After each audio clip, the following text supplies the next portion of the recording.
Hey there guys, Nintendo Capri Sun here, and welcome to my latest experiment. I think I've used the word experiment to describe like part 1 of my last 4 LPs now. At this point, usually what I do when I start a new LP though is when I record the first part, I just do it as an experiment to see how it turns out and see if I'm ready. Which I don't know if I am, because this game is a handful, but I tell you what, I've been playing it lately, and it occurred to me that why haven't I LP'd this? Why haven't I? I've LP'd Secret of Mana, and Secret of Mana happens to be my favorite game of all time, and we're not going to spoil that. So, why not go for Secret of Evermore? Well, actually, for those who don't know, I've been doing a co-op of Secret of Mana with Nurian59, and we were discussing the idea of possibly maybe moving on to Secret of Evermore after that. And I haven't told him this yet, but I've been meaning to. So if you're hearing this in the video before you're actually hearing it from me, then sorry, dude. But, oh, notice how there's also enough spots for me to put my entire name, just enough spots for me to use my full name here. Gotta love that. Anyway, the thing is, I wouldn't want to do a co-op of a game that I hadn't already LP'd on my regular channel, because then I'd never want to LP it after that. But I don't mind as much if I've already got, like, an official LP. I mean, I don't know, because some might say, well, you did it with Super Mario World. It's like, yeah, but that was different because we, like, lived together. Of course, that was actually done before we lived together, but anyway. So we're in the town of Podunk, 1965. I wasn't around in 1965, so I couldn't tell you if this is what it was like. And if I sound a little weird, my bottom teeth are out, because I have canker sores, and enough about that, you don't want to hear that.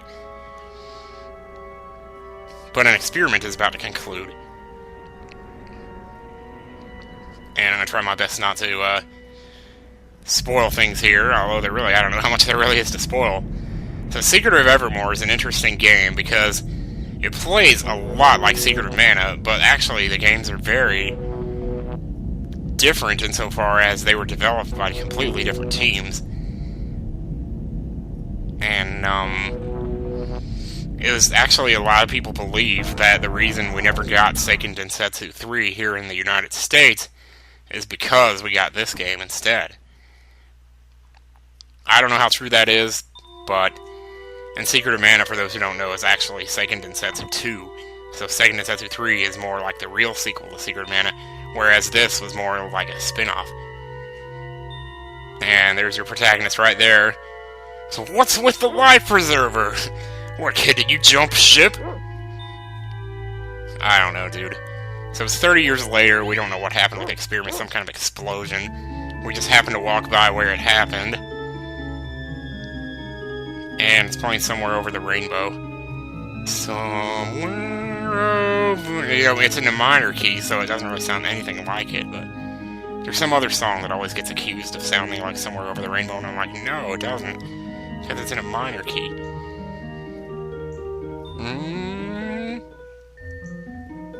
Yikes. Watch out for that. Oh, what, so we're suddenly reading the dialogue now? That's nice of you, Tim.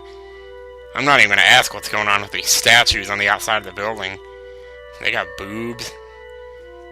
They got flurry boobs is what they got. And so we make it to the top, to the side of the experiment, I guess. I don't know. They don't really say. Just a boy and his dog. Not to be confused with a boy and his blob, which was another another NES title that apparently was actually really successful, but I never played.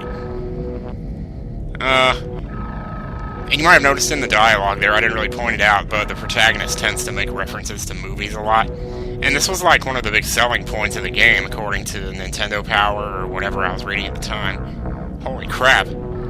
My dog just went crazy there, it turned into like 3 different forms. If you've already played the game, you recognize each one of those forms, too, because... But more on that later. And see, the thing is that I was really excited for this game when it first came out because of that whole selling point of how he made references to movies. What I didn't know is that the movies he was going to make references to didn't exist. Aw! Knocked back. Which the knockback was always that short. I can't pronounce my S sounds. I need to put my teeth back in. I'm so nasty. I'm an old man. I got no teeth. Who's that Carltron? Do we have a visitor? It's no one. No one at all. Continue with your work, Professor. Jeez, what are we doing here? What are these people doing here? It's anybody's guess, really. Oh, man, and I'm not going to have a timer, either, because I can't see anything. Well, now what, indeed? So, you can walk around just like in the regular game, and you can pick up treasures. Yeah, that was a treasure chest. There'll be different ways of, treasure chests will look different throughout the game, depending on where you are. Oh, boy. Our first real action. This does not look good at all, does it? No, but you can shoot with the bazooka, which is pretty cool. And you can miss a whole lot because you're just dumb. I'm not very good at this. Got a lot of practice to do. I've done a little bit of practice. I haven't gotten very far, though. He just hit me. Normally, those guys are a little bit worse than that. But being that this is the beginning of the game and all, they decide to take it easy on you and say, well, this looks like a way out. Yeah, let's get out of here. My dog sounds a little weird. Whoops, there goes the control pad. Damn, now I can't play now.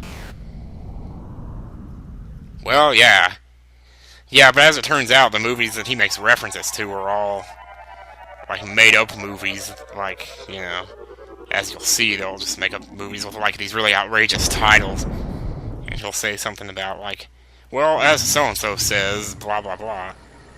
Well, some landing. I think the pod and bazooka. Oh, the bazooka? Really? And where's my dog? Here, buddy. Here, Pupster. Where are you, boy? Oh, no. Wow, is that really you? You've changed, not that we would remember, because we only saw the dog like 3 times. I mean, originally he was just some little border collie looking something, like a short, whatever you, I don't know my dog breeds really that very well. I mean, now he's looking more like a something else, Malamute or something. So we got a stick, which is going to act as our first weapon, the sword. And if you look here, you can see what level your current weapon is at. Which, just like Secret of Mana, pretty much the first number behind the colon is the level. And the number in front of it, which is 0, is the percentage of how far you've gotten to the next level. And we can't cut the grass with this, which is really shitty. But you can watch the dog. He'll follow around, or while you follow him around, and he'll like sniff sometimes toward a certain piece of land. And when he does that, he's trying to tell you that something's there, so you can actually pick something up. Otherwise, though, there's no way to see the actual things that you're picking up. The only way you can tell that something's there is because of the dog sniffing. So that gets interesting. But, you can press L or R to make the dog go somewhere and sniff, but if he doesn't stop somewhere and move his nose up and down by itself really fast, then he's not finding anything, so you just have to watch for him to stop and keep sniffing in, like, one spot. And these flowers are really annoying, so you kind of gotta try to attack them from diagonally so they don't hit you, because otherwise, mosquitoes, you can kill them too, but they're really hard to hit, though. And then they got a nice bloody explosion. It's like, man, this game's crazy. You can tell this game was made in America just off of that right there. Oh, you missed, dog. I missed too, though. I guess we both suck. Your accuracy really doesn't get much better as the game progresses, to be honest, but I mean, the only reason we're missing this guy is because he's a mosquito. It's not like all enemies evade this well. And as per usual in an RPG, our damage will get better as the game progresses, if we could ever... those guys ain't worth shit for experience anyway, I'm sure. Wait, were you trying to sniff something? Oh, he's going somewhere. Wait for it. Nope. Guess not. I mean, you can try looking around yourself, but then you'll miss out on your charge.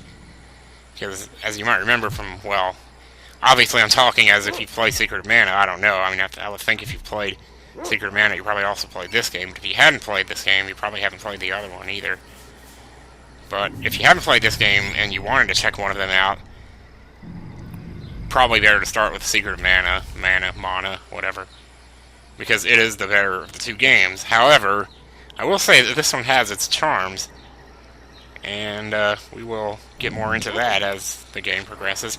A nice thing about this game that I really like over Secret of Mana is that enemies don't have invisibility frames.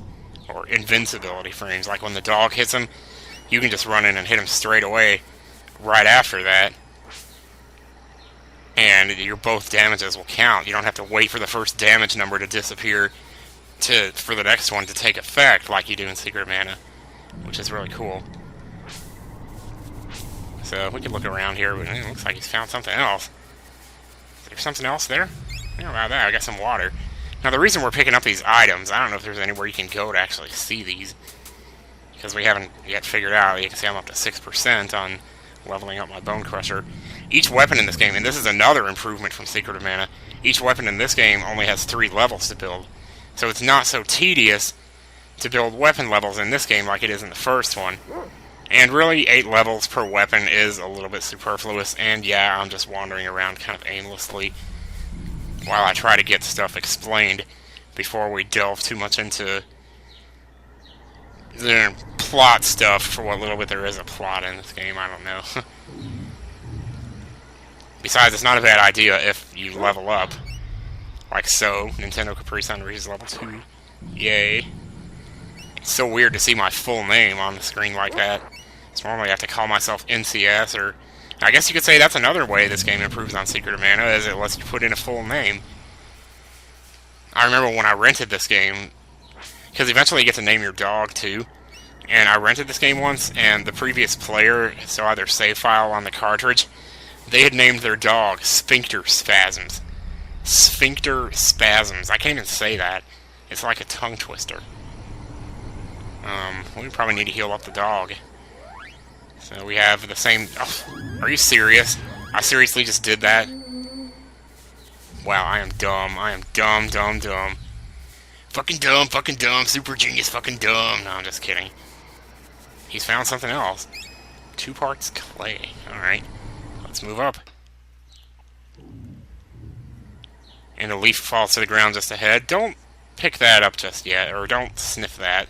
Don't check that out, because we have stuff to... Doggy, you got something? There we go. It's around here somewhere. Crystal.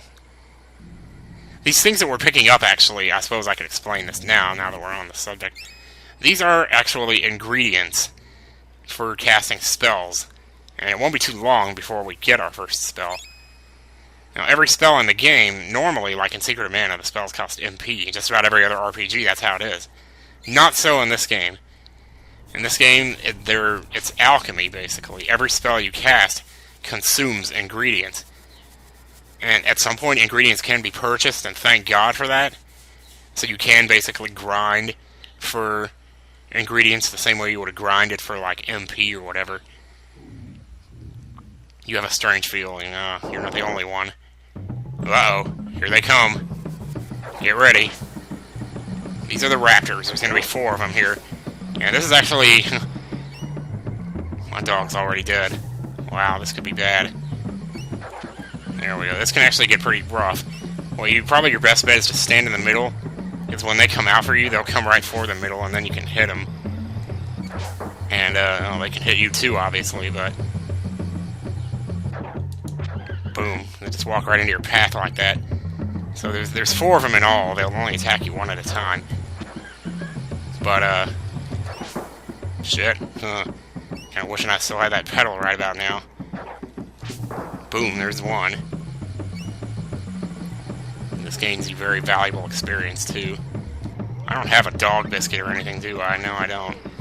It's a dog biscuit, when you get those, it brings the dog back to life. With full HP, which is really nice. Or up to 100, anyway. Once he goes over 100, you have to heal him up beyond that. After bringing him back to life, so... I really don't like these monsters. I'm actually kind of surprised I've lasted this long. Come over here. Gotcha? No, I don't. Boom, there's 2. But we were in trouble. 1 more hit and we're dead. I mean, you can die in this fight if you want. It'll still progress the plot. But I'd really like to win it this time, because I didn't win it last time, and I kind of wish I had. Because you get 50 talons for it, which is... seems like a small reward. Talons are actually the currency of this game. At least this part of the game. So, yeah. That's another way in which this game actually... Okay, there's level 3. I got my HP refilled. Wow, got lucky there. Whoops. So we might be able to take this guy out after all. I was starting to get slack-jawed with the commentary for a second there because I thought I was about to die and have to start the recording over. Because, yeah, I really would have done that. Yeah. Could have just let myself die.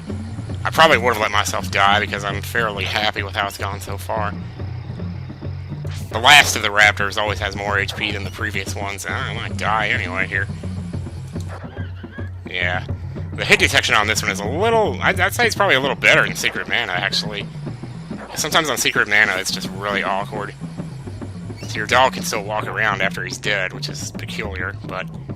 basically, it only means when he runs out of HP, it just means he can't fight anymore. And now we're dead again. Unless we can get that one last shot off. Get down here. Thank you. 50 talons and a pedal, thank God. I don't know if the dog missed out on the experience there. He probably did. It's too bad he had to die before the first one. Good lord. He was probably only one away from gaining a level, too. You could actually check that out. Over here in the stat screen, it'll show you. Experience up in the top left corner. Experience is how much you have accumulated total. And needed is how much to get to the next level. And the dog needed 12, so... so yeah, dog's gonna be a little behind. But the dog, actually, is really powerful, so... Anyway, for defeating the, for defeating the Raptors, we actually get to go north from here now, which we couldn't do before. And in the next episode, we will go north and see what awaits us. So, take care, everybody, and, hope you don't mind this, but this is a game I felt like LPing. It's kind of a little surprise. I didn't really tell anybody, but that's how it goes sometimes. Just, you gotta go with your gut. So, take care, and see you next time.